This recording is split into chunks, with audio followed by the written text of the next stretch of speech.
The lights in the studio were dimmed just enough to create a sense of anticipation. The audience murmured in hushed excitement, their faces illuminated by the glow of studio monitors, their eyes fixed on the empty chair across from the sleek glass desk.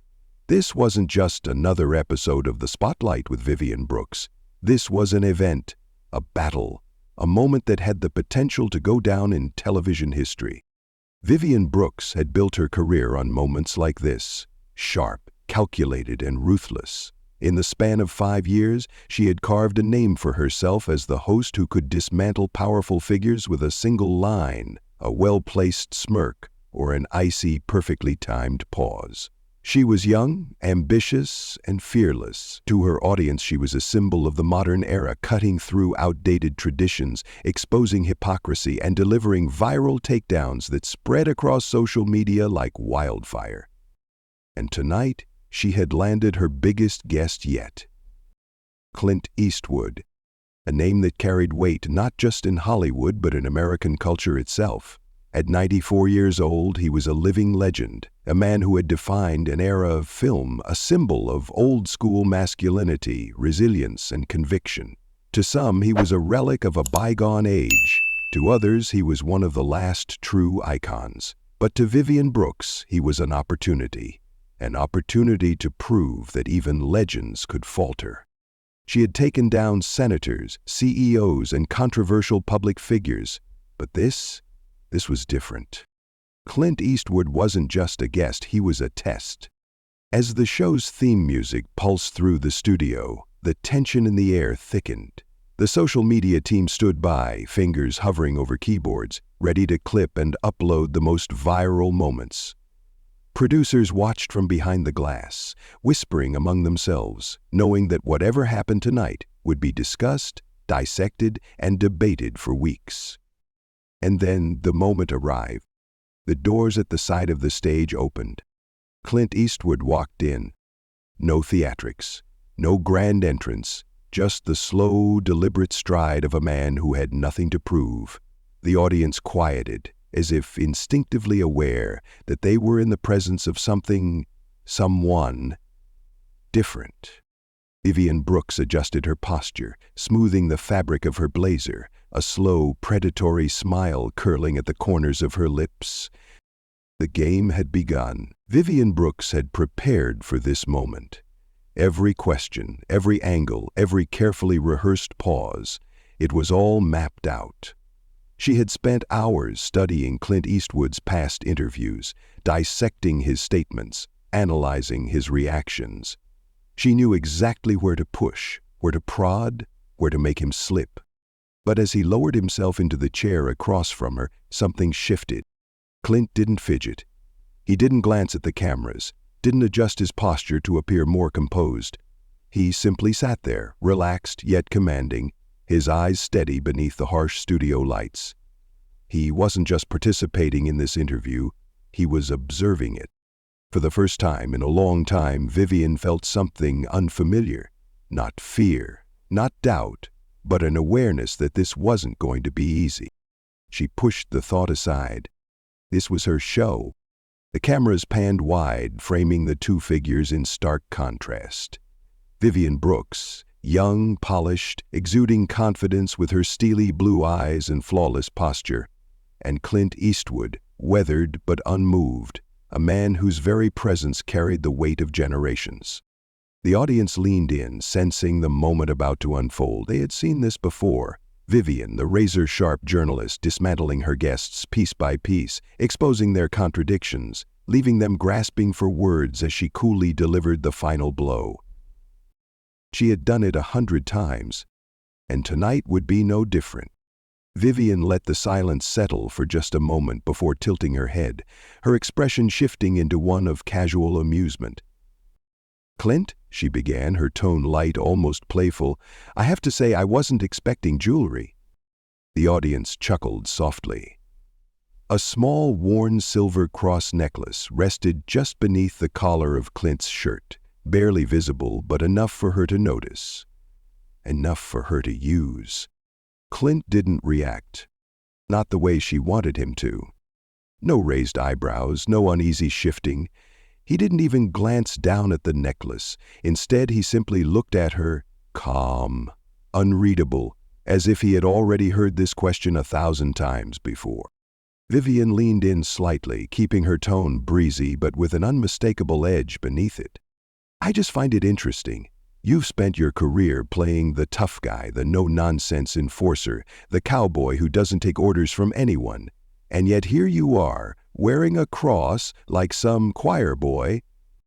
Laughter rippled through the audience, louder this time. She caught the slight flicker of movement from the producers in the back, the signal that they had just clipped the soundbite, prepping it for social media. Vivian allowed herself a slow smirk. This was the moment. She could already see the headlines. Clint Eastwood, out of touch with modern America. Hollywood legend clings to outdated beliefs. Vivian Brooks challenges Clint on live TV. But Clint still didn't flinch. He didn't smirk, didn't roll his eyes, didn't give any indication that her words had landed. Instead, he just watched, measured, patient, unmoved, and that's when it happened. The laughter in the room began to die down. Not because the joke had ended, but because the joke had never been on him. It was on her. Vivian felt it, the shift, subtle but undeniable. This wasn't going the way she had planned. And Clint Eastwood? He had already won. Vivian Brooks wasn't used to losing control. She had built her reputation on being relentless, on finding the cracks, the vulnerabilities, and exposing them under the unforgiving glare of the studio lights. Guests who came onto her show thinking they could outmaneuver her always left with their reputations bruised, their carefully crafted public images in tatters. But Clint Eastwood wasn't reacting. He wasn't dodging, wasn't retreating, wasn't even countering. He was simply waiting. Vivian adjusted her posture ever so slightly, masking the flicker of irritation that passed through her. The audience had laughed at her remark about the cross, but now there was a tension in the air, a silence that wasn't supposed to be there. She needed to push further. She leaned forward, tilting her head just enough to project an air of casual curiosity, her voice dipping into that honeyed, condescending tone she reserved for guests who thought they could match her wit. "Come on, Clint," she said smoothly.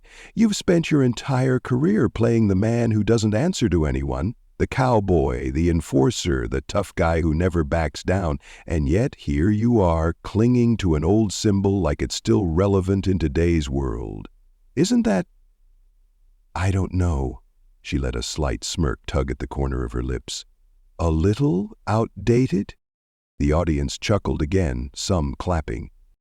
That was more like it. She could already hear the Twitter discourse forming. Clint Eastwood and the outdated ideals of a bygone era. Has Hollywood finally moved past Clint Eastwood's old-school mentality? The producers at the back exchanged nods.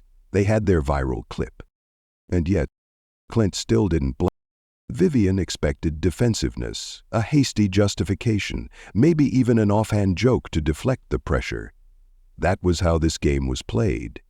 But he wasn't playing. Instead, he just sat there, calm, still, unmoved. Then, finally, he spoke. "You think it's funny?" His voice was low, deliberate, not loud, not sharp, but it cut through the studio like a blade. Vivian let out a soft, rehearsed chuckle, designed to keep the mood light to maintain her control. No, of course not. I just think—" "No," Clint interrupted, his voice as steady as stone. "You do." The air in the room changed. It wasn't just silence now. It was unease. The laughter had stopped. The audience, which had been primed for another one of Vivian's viral takedowns, now shifted in their seats, some exchanging glances. Vivian felt it. The control slipping. She had been in tight spots before. She knew how to pivot, how to twist a conversation back in her favor. "I just meant," she tried again, her voice lighter now, "faith isn't exactly Hollywood's favorite topic these days." Another attempt to reframe. to regain the upper hand. But Clint wasn't playing the game. His eyes never wavered, his posture never changed. He simply let her words hang in the air, and then dismantled them in 5 simple words. "That's why I don't care." And just like that, the power in the room shifted. Clint Eastwood hadn't raised his voice. He hadn't argued, hadn't debated. But in those 5 words, he had done something far more powerful. He had ended the conversation. Vivian Brooks opened her mouth, searching for the next move, but there wasn't one. Vivian Brooks had been here before. She had faced difficult guests, combative politicians, even celebrities who knew how to manipulate a narrative. She had always found a way to steer the conversation back in her favor, to regain control. But this time was different. Because Clint Eastwood wasn't fighting back.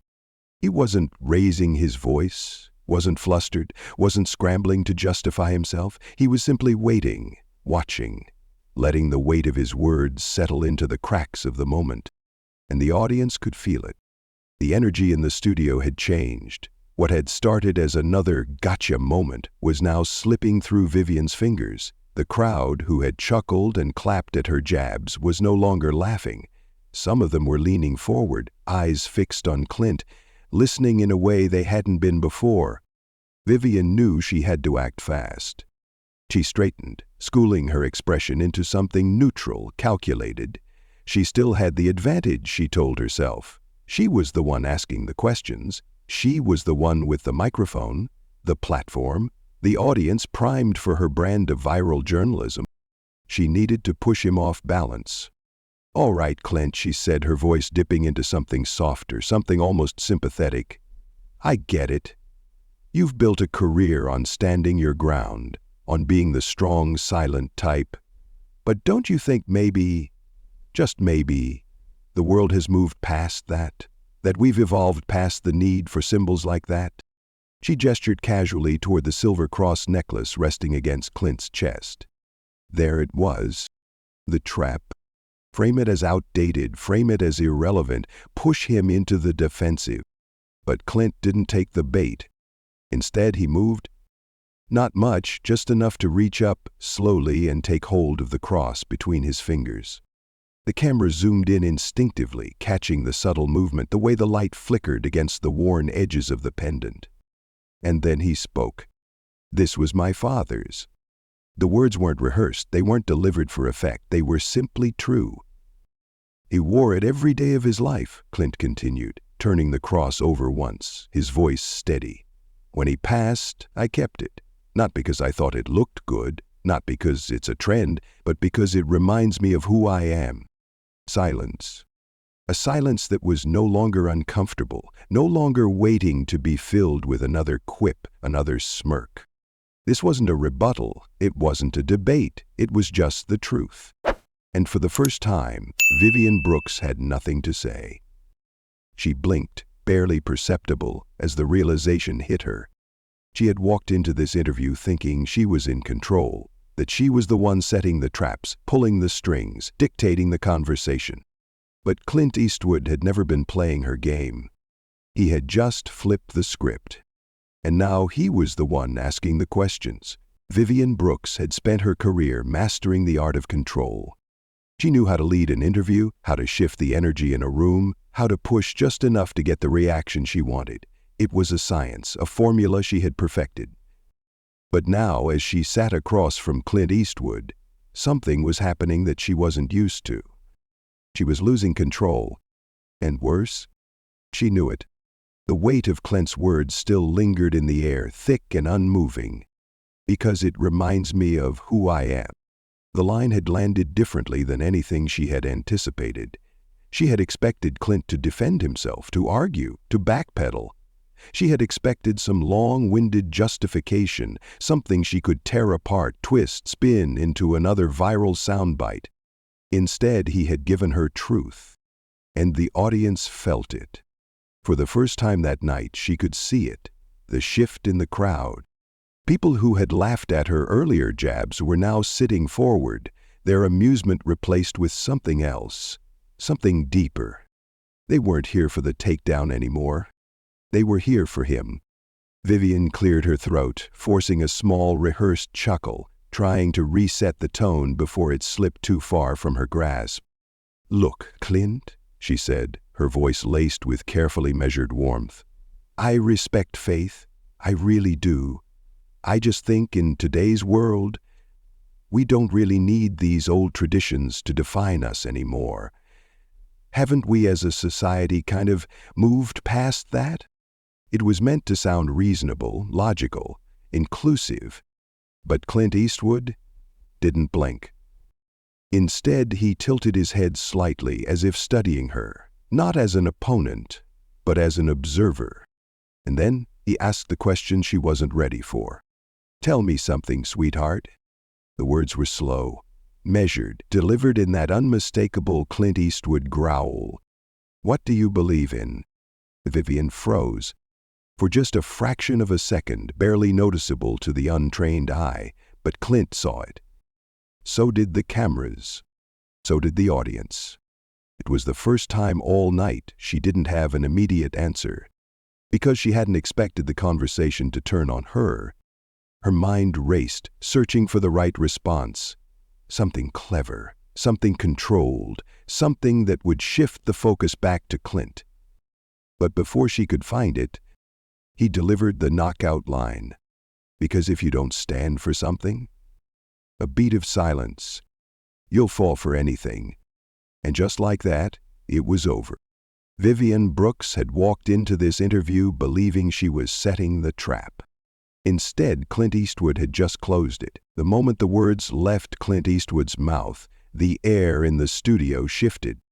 It was the kind of shift that didn't happen often, a real moment. Not scripted, not staged, not a manufactured headline.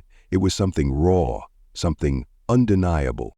And everyone in that room knew it. Vivian Brooks sat frozen for a beat too long. Not long enough for the casual viewer to notice, but long enough for those who were paying attention, and Clint was always paying attention. The silence stretched, not the kind that invited laughter or quick-witted comebacks, but the kind that settled heavy, the kind that made people think. Then the applause started. Not the polite, half-hearted claps of an audience playing along with a predetermined narrative. No, this was different. This was real. The camera panned across the room, catching glimpses of expressions that had changed. Viewers who had walked in expecting one thing and were now seeing something else entirely. Vivian forced a smile, the edges tight, the control she had once commanded slipping further and further away. She needed to wrap this up. She needed to steer the show back on track before it was too late. But it already was. Because while the interview was still happening, the internet had already spoken. The internet erupts. The moment Clint delivered his final line, the studio's social media team was already scrambling. Clips were being edited, captions were being written, tweets were being drafted. This was what they did, capture the biggest moments, push them out to the world before the audience even had time to process what had happened. But this wasn't the clip they had been expecting to promote. They had gone into this show assuming the headline would be something like, "Clint Eastwood gets schooled by Vivian Brooks on live TV? Hollywood icon clings to outdated beliefs in cringe-worthy interview." Instead, the internet had different ideas. Within minutes, Clint's words were everywhere. Trending hashtags. Clint schools Vivian. Faith matters. Respond to cross. Old school values. Twitter hot takes. She thought she was going to embarrass Clint. He ended the whole debate with one sentence. "This is why wisdom will always outweigh arrogance." Eastwood didn't just win, he reminded everyone why he's a legend. Hollywood mocks faith until a man like Clint reminds them why it still matters. Facebook comments. Notice how she had nothing to say after that? That's what happens when you go up against someone who actually believes in something. Clint didn't just win the interview, he won the entire internet. TikTok reactions. Clips of Clint's calm, deliberate response flooded TikTok. Creators dissected every moment, Some replayed the exchange in slow motion, highlighting the exact second when Vivian realized she had lost. Others stitched it with reactions of people nodding in agreement, pointing at the screen like Clint had just spoken some universal truth. Headline. Clint Eastwood destroys mainstream media narratives in must-see interview. 94 years old and still untouchable, Clint schools young journalist. And the most telling sign? The network itself began damage control. The network panics. Executives at the spotlight were scrambling. They had expected a different outcome. They had expected the usual cycle. Vivian sets the trap, the guest stumbles, the media runs with the story, and the internet eats it up. But this was a disaster, at least for them. Viewers weren't mocking Clint. They weren't rallying behind Vivian. They were siding with him. And in a last-ditch effort to contain the fallout, the network quietly pulled the interview from their homepage. They had never done that before. Not when Vivian had embarrassed politicians, not when she had dismantled CEOs. But this was different. Because for the first time their usual strategy had backfired. Clint Eastwood wasn't just winning the interview. He was winning the conversation. And no amount of media spin could change that. The dust hadn't even settled before the reporters came looking for him. The interview had barely been off the air for 24 hours, but it had already become the most talked about moment in television. Every major outlet, every podcast, every social media influencer was dissecting it, debating it, reacting to it. Some called it a generational clash. Others framed it as a battle between faith and modernity. But most people saw it for what it truly was. A reminder that Clint Eastwood was and always would be untouchable. The aftermath. Vivian Brooks had gone quiet. Her usual presence on social media, where she loved to engage with followers and amplify her latest viral moments, was noticeably absent. The network, meanwhile, was doing damage control. Some executives tried to frame the interview as a spirited debate, while others simply refused to acknowledge it at all. But the internet didn't forget. Clips of Clint's response continued to dominate the digital space. The original broadcast had been viewed millions of times, but the real firestorm was online. People weren't just watching the interview, they were sharing it, breaking it down, quoting it. And through it all, Clint Eastwood never said a word, because he didn't need to. The legend stands alone. A week after the interview, a journalist finally caught up with him. It was a crisp morning in Carmel, California, Clint's quiet little town by the sea. The sun cast long shadows across the cobblestone streets, and the Pacific breeze carried the scent of salt and pine through the air. Clint sat outside his favorite cafe, sipping black coffee, his worn leather jacket draped over the back of his chair. The same silver cross rested against his chest, untouched by the controversy it had ignited. The reporter, young and eager, approached carefully, microphone in hand. "Mr. Eastwood, do you have any response to the viral interview?" Clint didn't look up right away. He took his time, swirling the last of his coffee in his cup, letting the weight of the question settle. Then, finally, he glanced at the reporter and smirked. Not a wide, media-trained grin, not a forced expression meant for cameras, just that signature Eastwood smirk, the one that had defined entire generations of cinema, the one that had made bad guys in westerns think twice before drawing their guns. Then he spoke. "Nope." One word. And with that he stood up, adjusted his jacket, and walked away, just as he always had. No explanations, no apologies, no need for validation. Because real legends don't explain themselves. They don't fight for social media approval. They don't try to win internet debates. They just stand for what they believe in. And that's why, long after the headlines faded, long after the talking heads moved on to their next controversy, long after social media had latched on to a new viral moment, Clint Eastwood was still standing. In an era where public opinion shifts like the wind, where social media dictates trends and values, standing firm in what you believe has never been more important.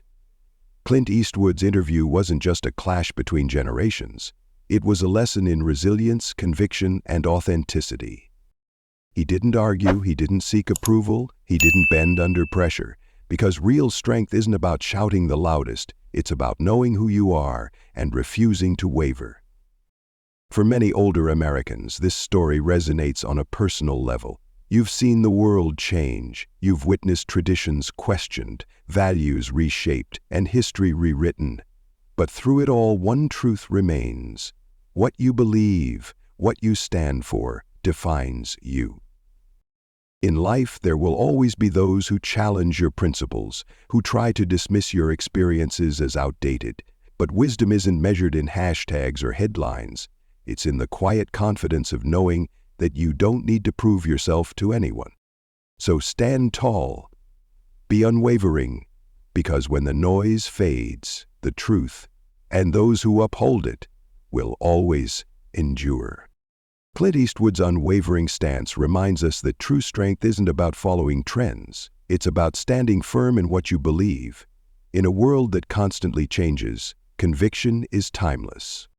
If this story touched your heart, leave a like and subscribe to the channel to share more inspiring stories of resilience, integrity, and timeless values.